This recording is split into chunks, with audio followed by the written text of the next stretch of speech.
Hello, hi everyone. This is Barb Mangami, also known as Coach B. How's everyone doing today? Happy Saturday. Hope everybody's doing well. Whatever it is you're doing, probably at home somewhere, right? So I just wanted to hop on here real quick and talk a little bit about some self-mastery and looking particularly today at the emotion of anger, right? We've dealt with envy, we've dealt with jealousy, and we're going to look at anger today. Please say hi as you hop on. Let me know where you're tuning in from. And if you're catching me on the replay, I'm really sorry I missed you. Just type replay in the comments and I'll be sure to follow up with you. Come and love on you. So please share this out to your group, share it out to your friends. There are people who might need this, especially at this high stress level time. And I want to share a little story with you before we get started is that, gosh, I am really stressed right now. I have to tell you, I am so stressed right now because although the schools for my younger girls, I have one who's going to be a senior and two who are going into freshman year high school, they've called school off. In other words, everything is going to be online. And that was a huge relief for me because I was really stressed out about that. But my college student school has not called it yet. And it's a 14-hour drive to take her to school and a 14-hour drive back home. And I keep praying that they call it sooner rather than later because I know for a fact that they're going to call it. A lot of schools that started last week are shutting down. Michigan State University here had 100 cases of COVID in the first week. So they've had to shut down. They've had to close down the dorms and send people home. Everything's going to be online. So I have a feeling that they're going to call it, but they're going to call it after we've taken her, come back home, and then we'll have to go out again. And then when she comes home, she's going to have to quarantine because we have two elderlies in the house. So yes, stress, and therefore, I'm not angry or anything, but I am very aware that because of high stress levels, a lot of people are letting their anger get the better of them. And so I just wanted to share some tips on how you can deal with your anger in a constructive manner instead of being destructive. I also want to put a caveat here, which is that if you are somebody whose anger is causing them to hurt other people or to damage property, you need help. You need professional help. So the anger I'm going to deal with is not that type of anger. The anger I'm going to deal with is an anger that you on your own are able to manage. Some people's anger and rage is such that they just cannot, and they need professional help, anger management classes, whatever, right? So here's the thing. What can you do when you get angry? Say somebody really angers you. I think one of the worst things you can do is to act before you give yourself a timeout. And a timeout does not necessarily mean you take 5 hours somewhere. You might need that. But I'm talking about taking a few deep breaths before you open your mouth to respond. It's amazing what those few seconds, minutes can do in terms of maybe shifting your perspective or allowing you to calm down enough so that you can choose your words rather than just vomit. Because what tends to happen when we get angry is whatever impulse we feel, whatever words come up, it just gets spilt onto the person who's the cause of our anger. And oftentimes it's words that you will later on regret. And the thing about words is once you say them, you cannot take them back. So this is what self-mastery is about, is being emotionally intelligent and being mature enough to breathe a couple of times before you spew out your venom, right? So that's one thing. Think before you speak. Another thing is, when you're calm, there are ways in which you can express your anger in a manner that is constructive and not destructive. Remember, if you are angry or upset about something, the ultimate for you is you want to be heard and you want to be understood.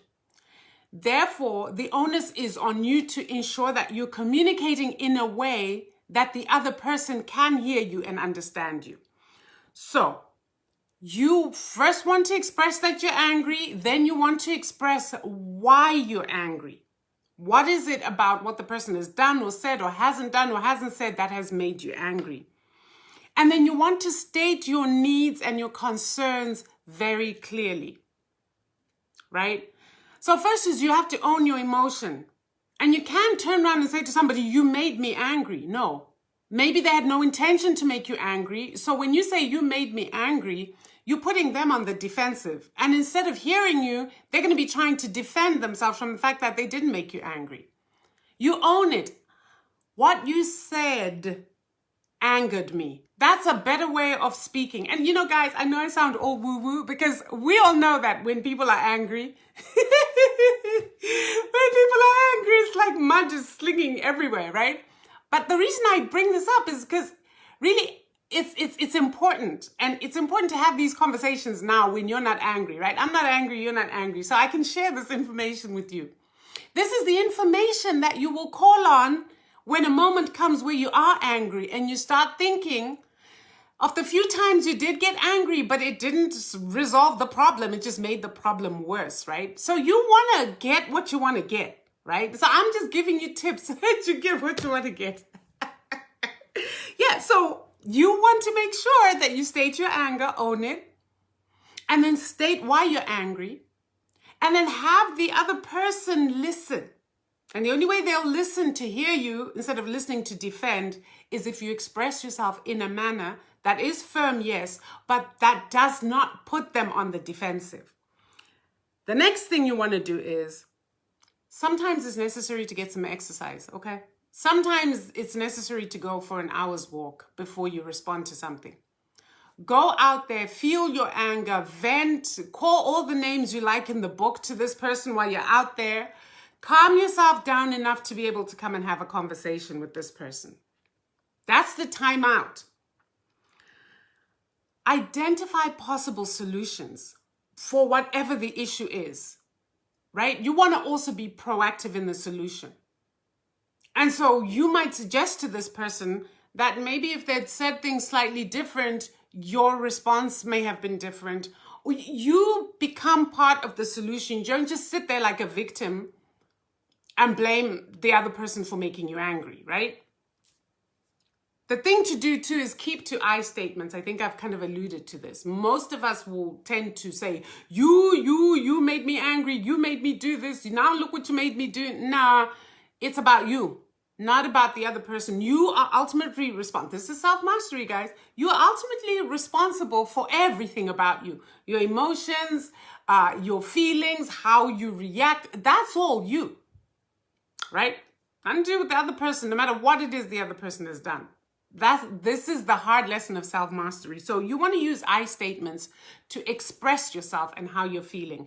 Guys, please say hi as you tune in. If you guys don't say hi, then this video doesn't go anywhere. Nobody sees it. Say hi. Give me some love hearts. I can see all of you. I see Rob. I see Senzene. I see Demetrius. I see Monica. I see Olumide. Guys, just say a hi in the comments. That'll really help. I appreciate this. And if you find value, please do share out. So once you have resolved this issue with whoever it is in a manner that gives you some sense of peace and calmness and you feel heard, don't hold a grudge. Okay, how many people, and let's be honest, because I've done it, how many people will be in a conflict resolution situation and walk away without completely resolving? That is like the worst thing you can do. Because those are seeds for holding a grudge. And they are seeds for holding resentment. So that you haven't actually let this thing go. And the next time the same person, and if you're in a relationship with someone, somebody's going to anger you more than once in your life, trust. And if you're not dealing with it adequately each time, you're just going to have a buildup of resentment and anger, which will one day explode in the most inappropriate way, because it was never dealt with properly. So you want to make sure that whatever that particular issue is, you deal with it in a manner that you walk away feeling like, you know what, we resolved something, we came to some mutual agreement on this, and then you walk away. If you walk away without that, when you come back to another totally different issue, see, and you know what? Women have been blamed for this a lot. I don't know if guys do it, but as a woman, I can speak to it. We have memories like elephants, right? You hold on to these little hurts for like 6, 7 years. Then come the one time something happens and it's the straw that breaks the camel's back. And you're referencing shit that happened 15 years ago. And the guy is sitting there going, what? When did I say that? And you're like, yeah, 15 years ago is what you said. And then the guy's like, 15 years ago? But I thought we were dealing with this here now. And it's like, we're not dealing with this here now. We're dealing with the 15 centuries old pain and anger that you caused me. Okay? It's coming home to roost today. And that's when the big old explosions happen, bombs are thrown, irreparable damage happens. Because you never resolved those things as they happened. Or you pretended they were resolved. Because that's the other thing that, self-mastery is about making sure you're right with you. So if you're walking away from something and you don't feel good, you're not right with you. Get right with you so that you don't feel the resentment and so that you are in control of what's going on inside of you and therefore around you, right?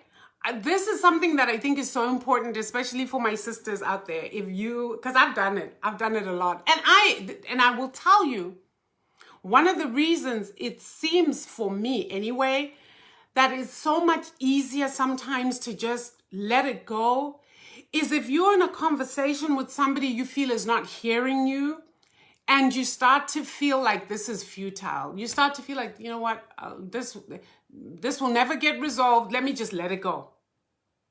Or you get a half-assed apology like, well, I'm sorry you feel that way, but, it's not like I meant to hurt you or anything. And you accept that half-assed apology at face value, but deep down you're still hurting because that wasn't a genuine apology. And so you hold on to that. Then another thing comes and you hold on to that. And another thing comes and you hold on to it. And then 15 years down the line, something happens. That may not even be that big. But dude, a balloon can only hold so much before it bursts. And so boom, there you have the explosion. So all this to say, please make sure that when you are resolving this, you come away feeling good about the resolution. Another thing is practice relaxation and stop having conversations in your head over issues that you can have conversation with somebody. And this brings back the issue of the resentment and holding on to stuff. Because you start having conversations with yourself, saying the things to yourself, to this person in your head, things you should have put out there at the time that you had. And if you walk away and you're still not feeling good, come back a day later and say, we need to reconvene the Truth and Reconciliation Commission because you know what? I'm still feeling some type of way. Can we do this? Can you help me out? But iron it out so that you're not holding residual anger as you walk away. And here is why this is important. And I want us to deal with this. It's important because anger is a stressor. Anger causes hormonal imbalances. Anger that is unresolved can make you sick. Any emotion that you repress, any emotion that you do not deal with will make you sick. Been here, done that. I know this for fact. Years of holding on to anger and hurt and resentment can make you sick. Because what you don't realize is with anger is a release of adrenaline, a release of cortisol, a release of all of these stress hormones. That if the anger is not resolved, these stress hormones do not come down adequately, they stay up. And they can cause you serious damage because then you're not in balance. Does that make sense? If it makes sense, give me some thumbs up. Thank you, Dee. I love that. It's Davy B who's here. Thank you, guys. So you got to resolve these things for your own, not just mental health, because then you start talking to yourself and having conversations. And if you're not careful, you're going to start talking out loud by yourself, and people are going to be looking at you like, see, get the men in white coats, please. Somebody lost it. Meanwhile, no, you're just so damn frustrated, angry, resentful. It's got to come out somehow, right? But it also affects your physical body. It can wear you out. Being in chronically stressful situations and holding on to grudges, resentment, anger is one of those stressful situations that can totally harm you. When your hormones get out of whack, your body suffers for it, right? Inflammation, because some of these hormones are stress hormones. They're released when you're trying to run away from a lion. They're released when you're trying to fight. But if you're in fight mode the whole time because you've got all this anger bubbling inside you, it's going to wear your system down. So think about that in terms of your health and wellness and how you master your life. Deal with these things as they happen so that they don't accumulate in your body, because they do stay there and they'll make you sick. So, all this to say, guys, I hope that I have shared something that is of use to you. Please share it out with your friends. And here's a tip. I'm going to give you a tip, pro tip right here. If for whatever reason, and I want to acknowledge this because it does happen, if for whatever reason you cannot express your hurt or your anger directly to someone, get a notebook, get a pen, and write it out of your body. Write it out of your system. Even if that person never sees it, you getting it out. Use the language that best fits how you feel. If you need to write cuss words, if you need to call this person a pig, you can do it on your page. I mean, I wouldn't go to them and do that, which is why we take the time out. But this might be a first step. Write it out raw and ugly as it is onto the page. Get it out of your body. Breathe. Then, if possible, you can approach the person and start talking to them. If that person is not there, at least you've gotten this outside of your body. You've taken it out and put it on paper. So, I hope these tips have helped you guys. Please let me know if they do. I would also love to know what else you guys would love for me to talk about. I really want to connect with you guys on a more authentic level. So let me know what things you would be interested in hearing on. I'm kind of trained to coach, so I can pretty much coach you or anyone else on anything. It just goes with the territory. But I got to know what you guys want to hear. I've got to know what you find valuable. So that I'm not giving you what I think is good for you, but you literally telling me what you would like from me, which works so much better. So I love you guys. Do take care of yourselves, and I will see you tomorrow. Bye.